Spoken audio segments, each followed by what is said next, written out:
I don't know. I don't have time to wait for you to get off of your 9 to 5 so that I can show you an item that I put in your house that might make you happy. Girl, get your ass over here.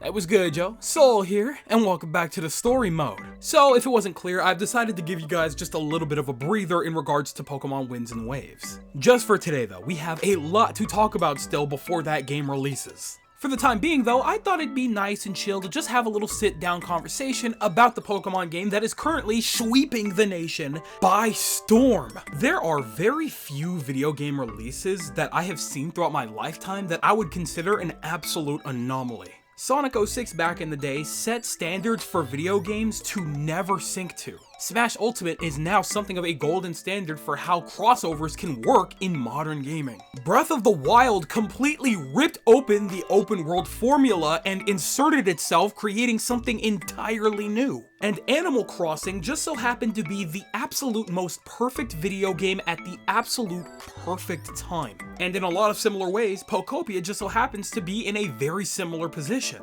Of course, it's no 2020 situation where we were all literally stuck in the house and had absolutely nothing to do, but a lot of us are currently in a position where we feel like our world is literally on the verge of collapse in a lot of different ways. Our political climate and our literal climate are getting more and more dangerous by the hour at this point. People are mentally drained from constantly looking at the horrific political ramifications of what's happening lately. And they're physically drained because, due to that very same thing, they are working day to day to barely survive. So, of course, people are looking for some form of escape. They need to get away from reality for a little bit.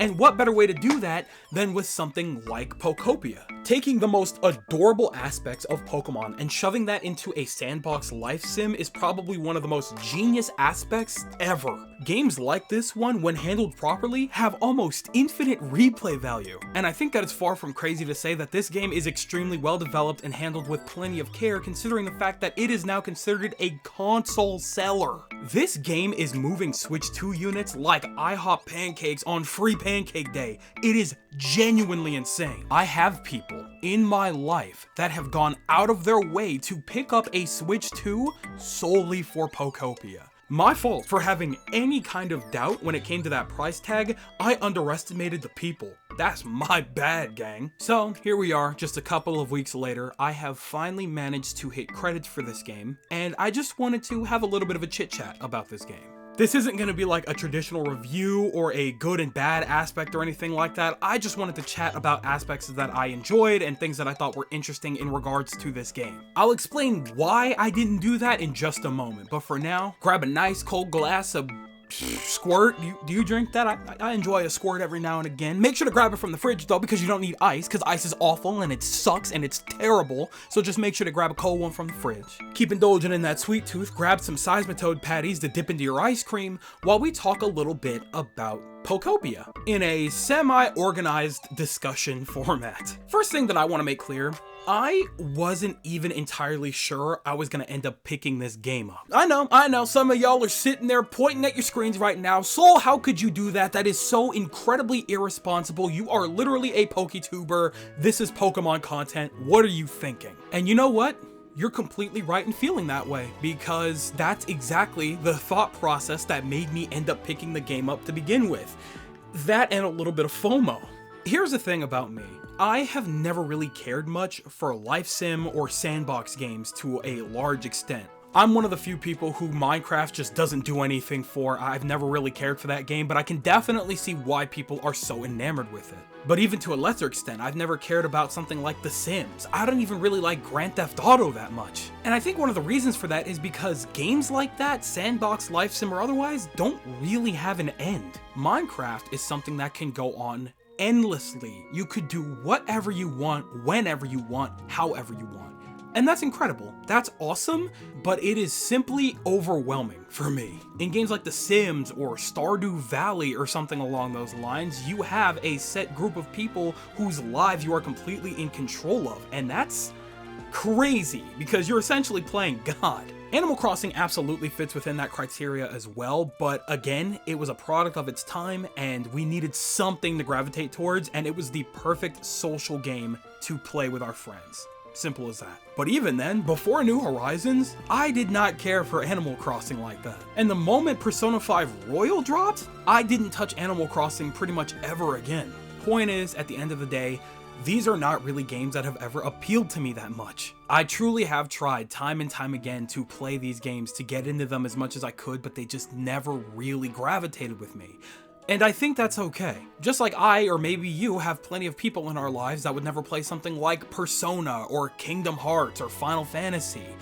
That's okay too. Everybody has their distinct tastes about them, and that's what makes people extremely unique. Which is why Pokopia is such a weird and unique situation. Like I said, I was very much on the fence about grabbing this game, but everybody on my timeline that was playing it early was just like, yeah, no, this game is absolutely peak. I'm having a great time.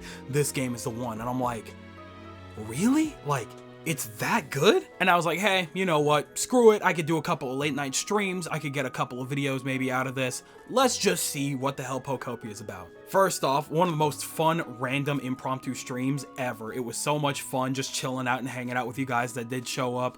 And I had a blast just getting to know the game, talking to you guys. It was a really chill night. And naturally, the more I progressed, the more invested I got, and so on and so forth. I would have absolutely loved to have done an on-stream playthrough, like the full game, but I simply did not have the time. So unfortunately, I did have to play a good majority of it on my own time. Suffice to say, I found myself having an absolute blast with this game.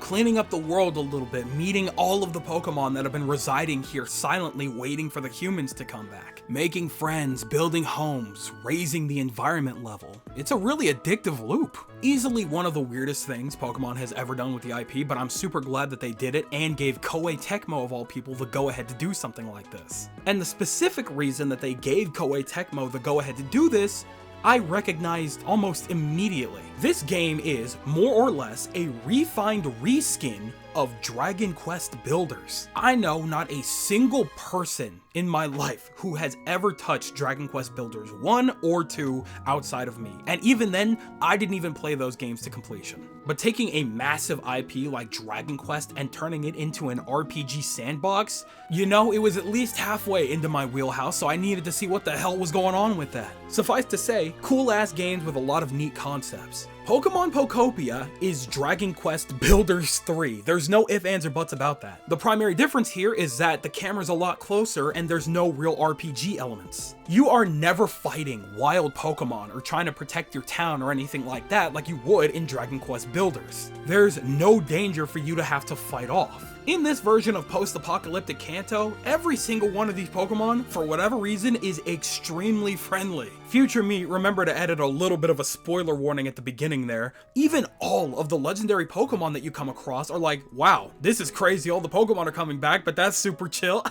Call me up, gang, whenever y'all want to party. Let me know. Like, dude, you are Raikou, one of the big legends in history.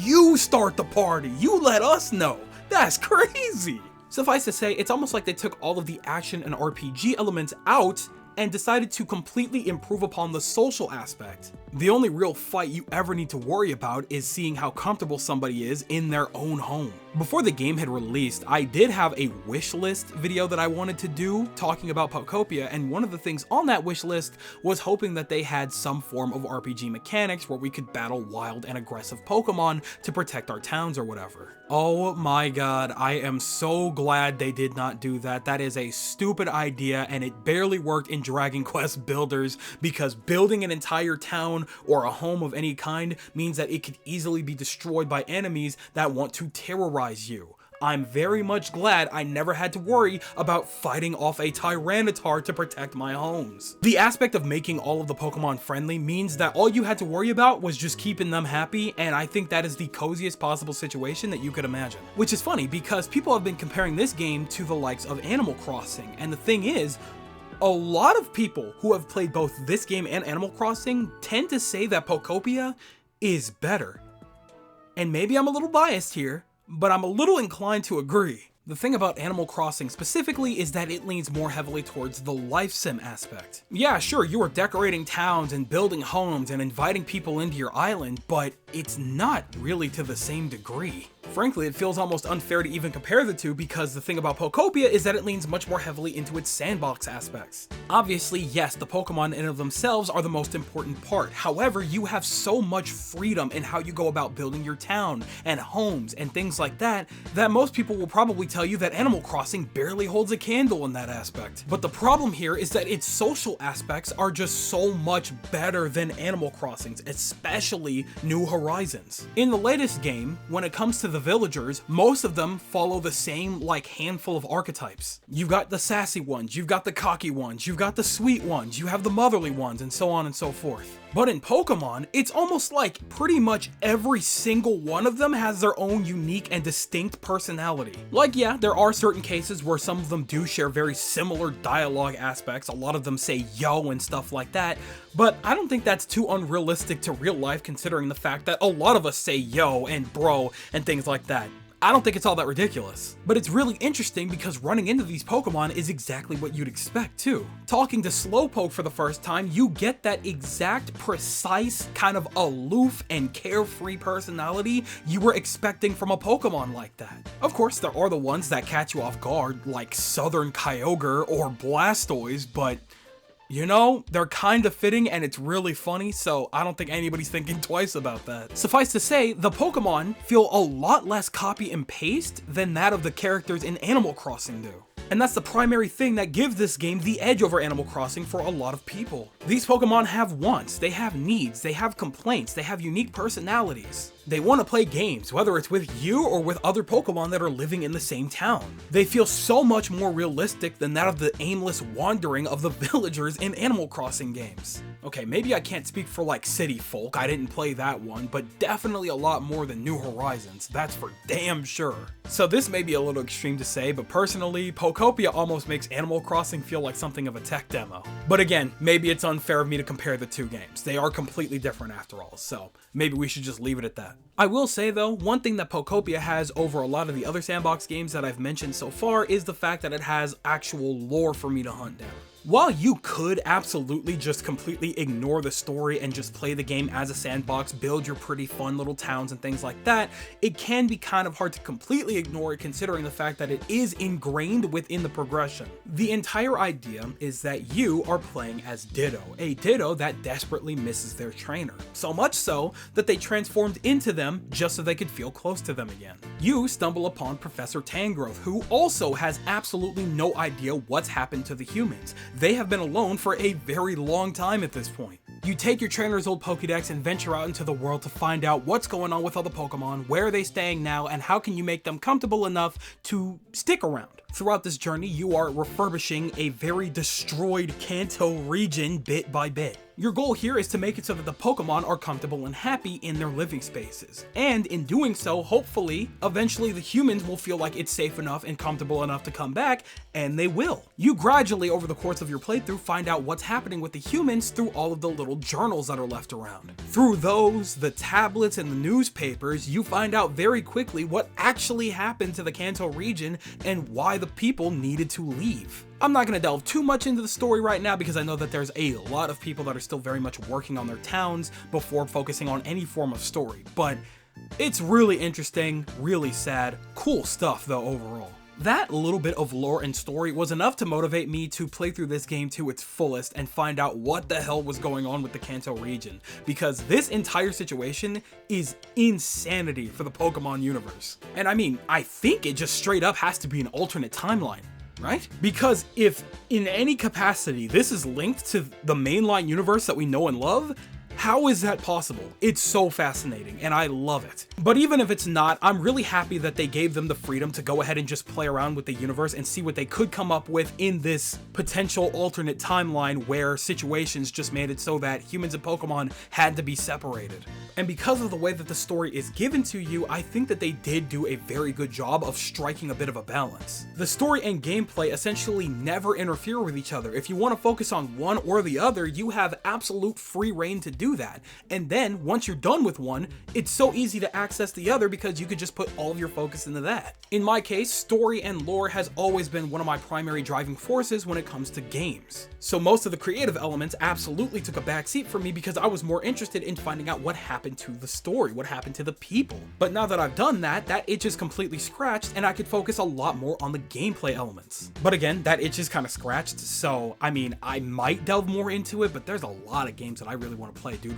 Resident Evil Requiem is looking delicious right now. All in all, they really did a good job in making it a game for people who are invested in gameplay or people who are invested in lore to have a little bit of fun with either way. Now, the thing that I am most happiest with when it comes to Pokopia is the fact that I feel like now it's safe to say that the future of spin-off titles could be a lot more secure. If you've been following this channel for the last like 5, possibly even 6 years now, you would know that I have been moaning and groaning about the problem with spin-off titles in the Pokemon franchise. That problem being the fact that they probably saw a lot more money and potential out of live service and mobile titles than actual spin-off games. I know that we're living in a time period right now where it takes a lot more time, money, and effort to make video games than before. But if there is any company out there that has more than enough money to burn and utilize on spin-off titles so that we could have stuff in between the mainline titles like we did beforehand, it would be Pokemon Company. Which is why it was getting a little concerning that spin-off titles, real spin-off titles, were so few and far between. Outside of Detective Pikachu 2, the last real spin-off game that we saw was Pokemon Mystery Dungeon DX all the way back in 2020. And frankly, Detective Pikachu Returns was not really hitting any of the marks that it probably should have. So after that, I just kind of figured, you know what, in all honesty, it makes a lot more sense for them to put all of their time and money into live service games like Pokemon Unite, Go, or other little miniature mobile titles. From a logical standpoint, it sucks because we don't want to invest all of our time and money on something so fleeting like that. But from a business standpoint, it absolutely makes sense because why spend money on something as big and as massive as a real full AAA or even AA title game as opposed to just making a little miniature nothing game that you could spend pretty much nothing on and see actual returns for. From their end, that is the logical move, which was why I was just not surprised that we never saw any real spin-off titles until now. Before the game released, I had so many mixed feelings up to that point. I wanted this game to succeed. I wanted this game's success to prove to Pokemon Company that spin-off titles like this one are actually worth making. I want to see Pokemon Mystery Dungeon again. I want to see Pokemon Rangers again. I want to see Pokemon Conquests or Pokepark again. And I felt like this game doing well could absolutely be the stepping stone for something like that. But on the other hand, there were two very critical aspects about this game that was a little unnerving about its release. For one thing, this game is Switch 2 exclusive. I couldn't tell you why. Like, yeah, it's a decent looking game, but I don't think it's so good looking or so technically impressive that it wouldn't be able to function on the Switch 1. Hell, I'm pretty sure there's like a share play feature for local multiplayer, so if you have a Switch 1, you can have a friend play with you. But that kind of further proves my point. I don't understand why this game isn't available on Switch 1. Maybe there's a lot of technical aspects that I just simply don't know about, because I will say that the loading times are kind of atrocious between areas. But outside of that, I don't know. I don't think that the Switch 1 would like explode if they tried to run this game on there. Next to that, that $70 price tag is nasty work. Now, I will say, of all the games that have been $70 from this recent era, this is one of the few that has kind of justified its price tag a little bit. You can get pretty much endless amounts of fun out of this package for $70. Fine. But I still think that for a spin-off title, Pokemon or not, it is still pricey as hell. The US is definitely in a bit of a financial crisis, so you could definitely see why people wouldn't be happy about a price tag like that. And also, I've seen a lot of y'all calling me crazy for thinking this way, but if Pokemon Pokopia, a spin-off title, is $70, there's no way in hell Pokemon Winds and Waves isn't $80 minimum. Mark my words. I'd be happy to be wrong. I would be more than happy to be wrong, but there's no way they don't push that 80. But despite that, I'm pretty sure it's already pretty much made its way to one of the best-selling Switch 2 exclusives so far, and that is ridiculous within the first year. I'm pretty sure that Pokemon Pokopia has already single-handedly moved more units than Donkey Kong Bonanza. That's That's crazy, man. But I don't know, maybe they were banking more on this game than I realized. Either way, this game is an absolute anomaly, and I will not be walking that statement back. I didn't realize it at the time, but yeah, no, Pokemon Pokopia is the most important Pokemon release this year. Say what you will about Pokemon Fire Red and Leaf Green coming back, say what you will about Pokemon Champions, Pokemon Pokopia trumps all of that. Its creativeness, its uniqueness, its freedom, its design, its atmosphere, and just its nature as a game is so critical to something that we need now more than ever. And this game is going to become something extremely special for years to come, and a baseline for what we're expecting when it comes to quality for general Pokemon games, spin-off or otherwise, going forward. I'm really happy overall that this game is succeeding, and I really hope that means good things for the future of Pokemon, spin-offs, mainline, or otherwise. But hey, you know what? Maybe that's just me. So that just about does it for this one. I think this is probably the closest we're gonna get to like a review video for Pokemon Pokopia. Like, I don't really feel like I have the equipment to justifiably talk about like my complete likes and dislikes without being a little more biased, because again, I don't really care for games like this usually. This is kind of an exception because I can't really compare it that much to Dragon Quest 1 and 2 or Builders 1 and 2 because I didn't really play those games that much, you know. I think I might have beaten 1. It's been so long, but I played through a little bit of 1. I had my fun with it. I barely cared about 2 at the time. I don't really care for Minecraft, Sims, whatever. Animal Crossing, I haven't touched in ages now. It's just that I don't feel like I have the proper equipment to do proper comparisons to other games within the genre. And so because of that, I don't feel qualified.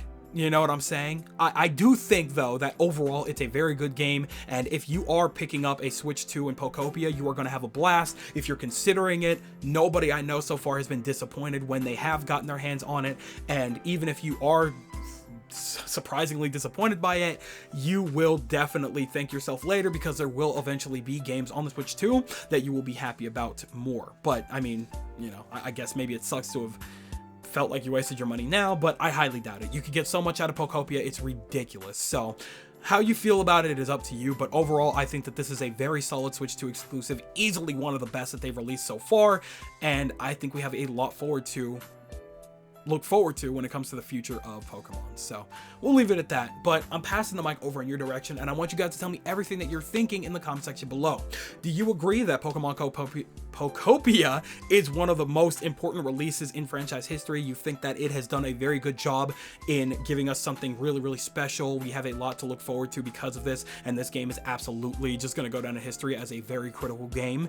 Or are you on the opposing side? Pokopia should not be as big as it is. There's no way that it is, and it does not deserve its love, praise, and reviews. Tell me everything that you guys are thinking in the comment section below, because you know for a fact that I am always going to be down there with you guys. But with that, it does appear to be skedaddle o'clock, so I'm going to go ahead and do just that. I'd like to thank you guys ever so much for watching. I truly do hope you enjoyed. Do me the greatest favor of dropping a like and a comment, and consider subscribing for more content just like this here. And with that, I'm gone. So thanks again, hope you enjoyed, and I'll be seeing you guys in the next video. Do me the greatest favor, taking good ass care, and I'll see you all next time. Bye!